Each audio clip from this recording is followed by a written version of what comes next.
আপনারা হয়তো অনেকেই অনেকবার মাটন ডাক বাংলো রেস্টুরেন্ট বা হোটেলে খেয়েছেন, কিন্তু আজকে আমি আপনাদের সেই রেস্টুরেন্ট স্টাইলে কিভাবে ঘরে তৈরি করবেন একদম সেরকম স্বাদে, তো সেটাই তৈরি করে আজকে আপনাদের আমি দেখাবো।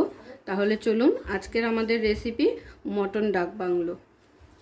আজকের আমাদের রেসিপি মটন ডাক বাংলো। তো তার জন্য আমি এখানে মটন নিয়ে নিয়েছি 1 কেজি 400-র মতো। আর মটনের সাইজগুলো দেখুন, মিডিয়াম রেখেছি, খুব বেশি বড়ও না আবার খুব বেশি ছোটও না, ঠিক এরকম সাইজের করে নিয়েছি। মটনটাকে প্রথমে আমাদের ম্যারিনেশন করে নিতে হবে।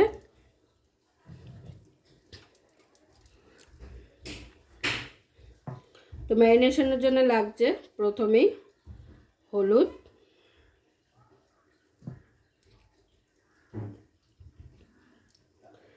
যা মশলা দেওয়ার কিন্তু ম্যারিনেশনের সময় দিয়ে দিতে হবে, পরে কিন্তু এখানে আর কোনো মশলা অ্যাড করা যাবে না। দিয়ে দিলাম হলুদ, এবার দিয়ে দিচ্ছি স্বাদ অনুযায়ী নুন। নুনটা কিন্তু কম বেশি পরে ব্যবহার করা যায়। এরপর দিয়ে দেবো রঙের জন্য কাশ্মীরি লঙ্কা গুঁড়ো,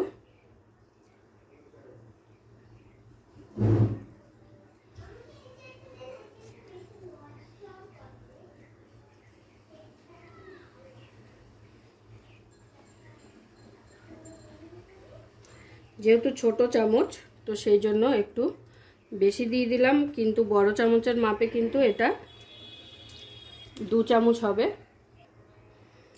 এরপর দিয়ে দেব আদা রসুনের পেস্ট, দিয়ে দিচ্ছি রসুন,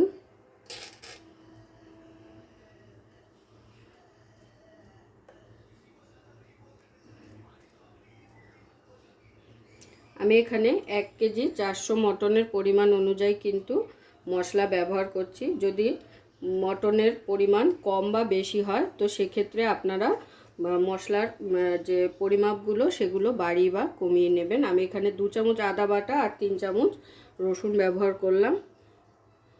আর তার সঙ্গে দিয়ে দেবো টক দই। টক দইটাকে খুব ভালো করে ফেটিয়ে নিয়েছি।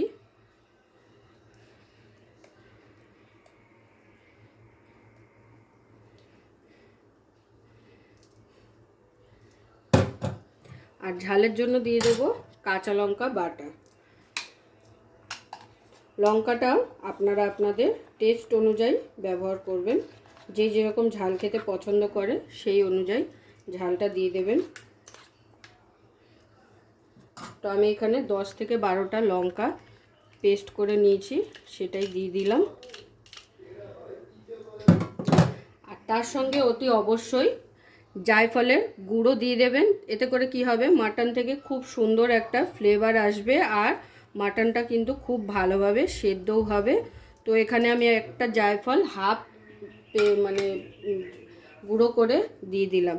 এবারে এই সমস্ত কিছুকে খুব ভালো করে মাখিয়ে কিন্তু আপনাদের প্রায় 30 মিনিটের মতো রেখে দিতে হবে। এর সাথে দিয়ে দিচ্ছি সামান্য একটু সর্ষের তেল। সর্ষের তেলটা দিয়ে ম্যারিনেশন করলে কিন্তু খুব ভালো ম্যারিনেশন হয়।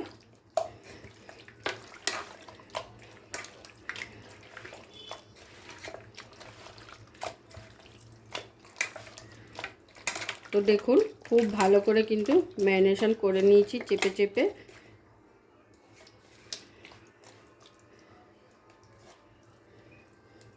এরপরে ঝটপট করে চলে যাব গ্রেভিতে। গ্রেভিটা বানানোর আগে কিন্তু আমাদের আরও কাজ আছে, তো সেগুলোও কিন্তু আমাদের করে নিতে হবে। ততক্ষণে কিন্তু মাংসটা খুব ভালোভাবে ম্যারিনেশন হয়ে যাবে।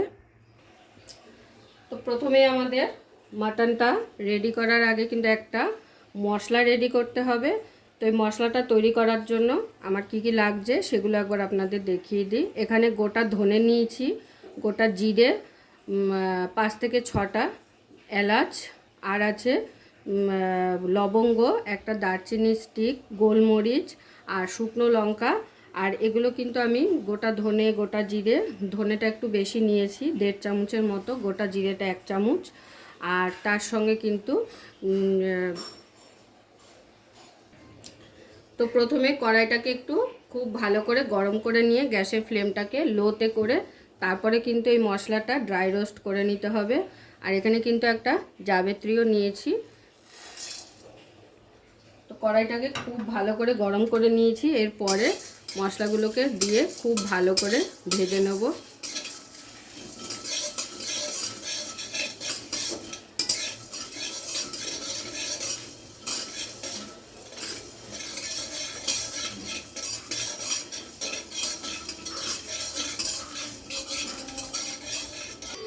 তো মশলাটাকে হালকা করে ভেজে নিয়েছি। এরপরে মশলাটা থেকে যখন হালকা ধোয়া ধোয়া উঠবে তখন কিন্তু মশলাগুলো একটা প্লেটে তুলে নিতে হবে।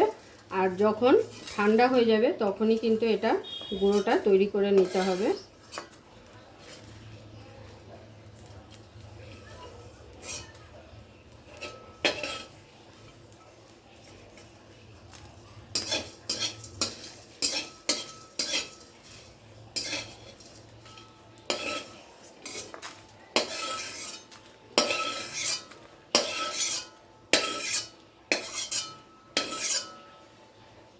এটাকে কিন্তু খুব ভালো করে ঠান্ডা করে তারপরে কিন্তু ড্রাই রোস্টটা করতে হবে, কারণ নাহলে কিন্তু জ্বলে যাওয়ার সম্ভাবনা থাকবে। এরপরে ফাইনালি আমাদের রেসিপি শুরু হবে। প্রথমে এখন আমি কড়াইতে নিয়ে নেব সর্ষের তেল। আর সর্ষের তেলটা কিন্তু খুব বেশি নেব না, যেহেতু মাটনে খুব চর্বি আছে, তো চর্বি থেকে অলরেডি তেল বেরাবে। তো তেল কিন্তু গরম হয়ে গেছে। এবারে তেলের মধ্যে প্রথমে আমাদের আলুগুলোকে ভেজে নিতে হবে।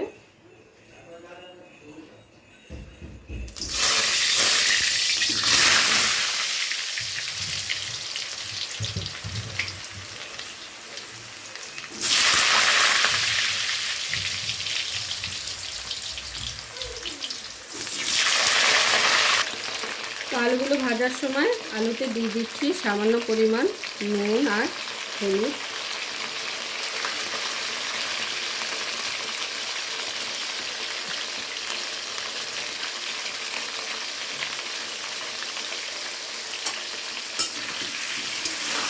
তো আলুগুলো কিন্তু আমার 50% ভেজে নেওয়া হয়ে গেছে। এবারে আমি আলুগুলো এক এক করে সব তুলে নেব। তো সমস্ত আলু তুলে নিয়েছি। এবারে এই তেলের মধ্যেই কিন্তু ডিমগুলোকেও ভেজে নেব।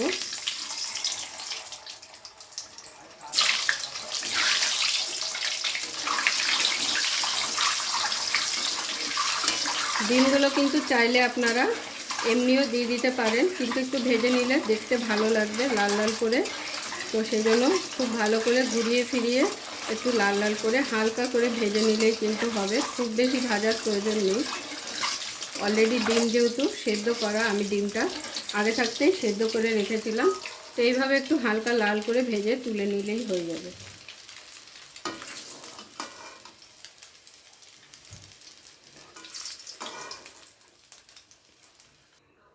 তো ডিম আলু কিন্তু ভেজে নেওয়া হয়ে গেল। এরপরে দিয়ে দেবো পেঁয়াজ।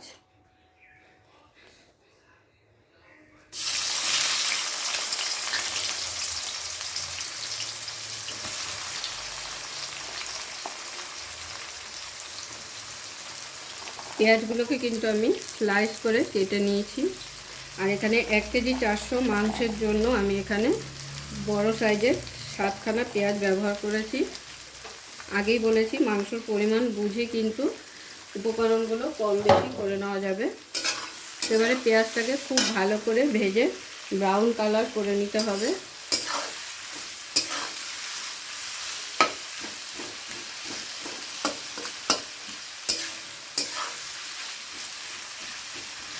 তো দেখুন পেঁয়াজটা একটু সময় নিয়ে ঠিক এরকম পুরো বাদামি করে ভেজে নিতে হবে, কিন্তু না হলে কিন্তু মাটনের টেস্টটা আসবে না পেঁয়াজটাকে যদি খুব ভালো করে ভেজে না নেওয়া হয়। এরপরে এখানে দিয়ে দেবো ম্যারিনেশন করে রাখা মাটনটা। তো সমস্ত কিছু রেডি করতে করতে কিন্তু আমাদের মাটন প্রায় আধ ঘন্টা ম্যারিনেশন করে রাখা ছিল। এরপরে খুব ভালো করে মাটনটাকে কষাতে হবে। ততক্ষণ পর্যন্ত কষাতে হবে যতক্ষণে না মাটনের থেকে খুব ভালোভাবে তেল ছাড়ছে, জল ছাড়ছে। যেহেতু এখানে সমস্ত কিছু মশলা কাঁচা ব্যবহার করেছি ম্যারিনেশনে, তো সেই কারণে খুব ভালো করে যদি না কষিয়ে নেন তাহলে কিন্তু মশলার কাঁচা গন্ধটা থেকে যাবে। তো সেই কারণে প্রায় 15 থেকে 20 মিনিট কিন্তু কষিয়ে নিতে হবে।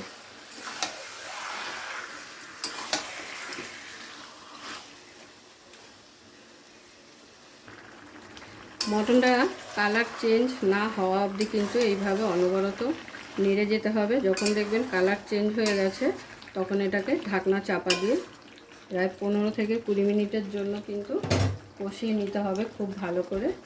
তো এখন আমি ঢাকনা চাপা দিয়ে দিচ্ছি, কিন্তু মাঝখানে 5 থেকে 6 মিনিট পর পর ঢাকনা খুলে কিন্তু নাড়া দিয়ে দিতে হবে যাতে করে নিচে লেগে না যায়। তো 5 থেকে 7 মিনিট হয়ে গেছে ঢাকনা চাপা দিয়েছিলাম, দেখুন অলরেডি কতটা জল বেরিয়ে গেছে 5 থেকে 7 মিনিটে।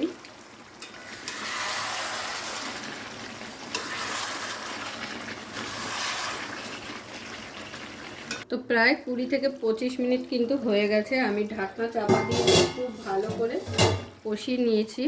এবারে কিন্তু আমি এটা প্রেসারে দিয়ে দেবো এই স্টেজে। আর আপনারা চাইলে কিন্তু কড়াইতেও রান্নাটা করে নিতে পারেন, তো সেক্ষেত্রে আরও 35 থেকে 40 মিনিট সময় লেগে যাবে।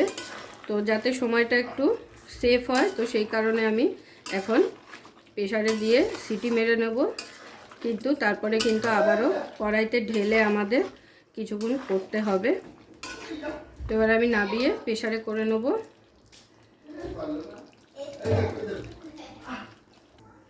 তো প্রেসার কুকারে ট্রান্সফার করে নিয়েছি আর প্রেসার কুকার বসিয়ে দিলাম।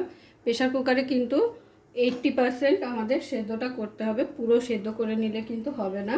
প্রেসার কুকার থেকে নাবিয়ে কিন্তু কড়াইতে দিয়ে আবার আলুটাকেও একটু মটনের সাথে সেদ্ধ করে নিতে হবে আর কিছু মশলাও অ্যাড করতে হবে। তো এখন আমি এখানে 3টে সিটি মারবো।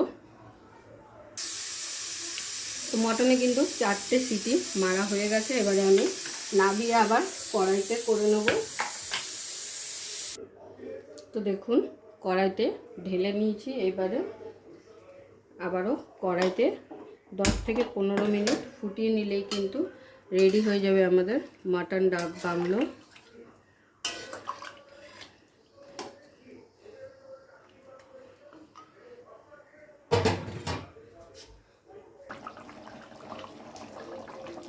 তো কড়াইতে ঢেলে নেওয়ার পরে এই সময় দিয়ে দিতে হবে আলুগুলো।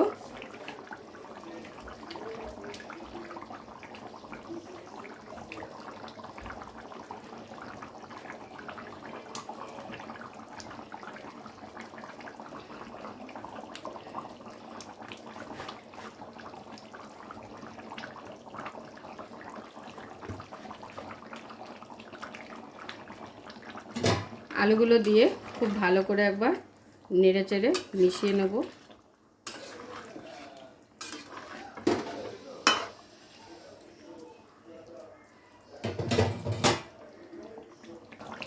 আলুটা মিশিয়ে নেওয়ার পরে ঢাকনা চাপা দিয়ে 5 থেকে 10 মিনিটের জন্য লো টু মিডিয়াম আঁচে কিন্তু একটু খুব ভালো করে ফুটিয়ে নেব। তো দেখুন 7 থেকে 8 মিনিটের মতো ঢাকনা চাপা দিয়ে কিন্তু মটনটাকে আবারও আমি খুব ভালো করে ফুটিয়ে নিয়েছি। এবারে এখানে ফাইনালি দিয়ে দেবো যে তেলে রাখা মশলাটা গুঁড়ো করে রেখেছিলাম সেটা দিয়ে দেবো।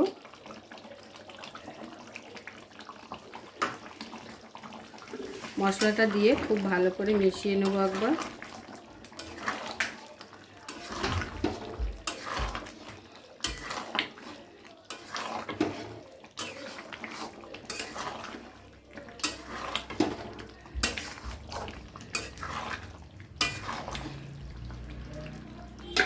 এরপরে দিয়ে দেবো ভেজে রাখা ডিমগুলো। তো ফাইনালি আমাদের মটন ডাক বাংলো কিন্তু একদম রেডি। আর দিয়ে দিচ্ছি ওপর থেকে ছড়িয়ে কটা কাঁচা লঙ্কা চেরা।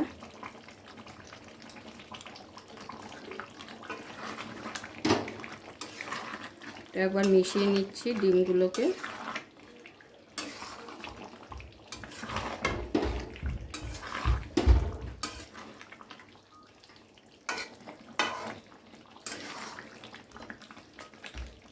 এবারে আমি নামিয়ে ফেলবো আর গরম গরম সার্ভ করে নেব।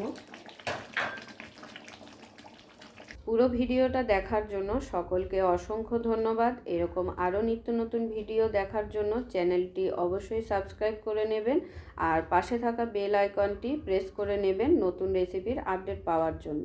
তো সবাই ভালো থাকবেন, সুস্থ থাকবেন। আবারও দেখা হচ্ছে আপনাদের সাথে নতুন একটি রেসিপি নিয়ে।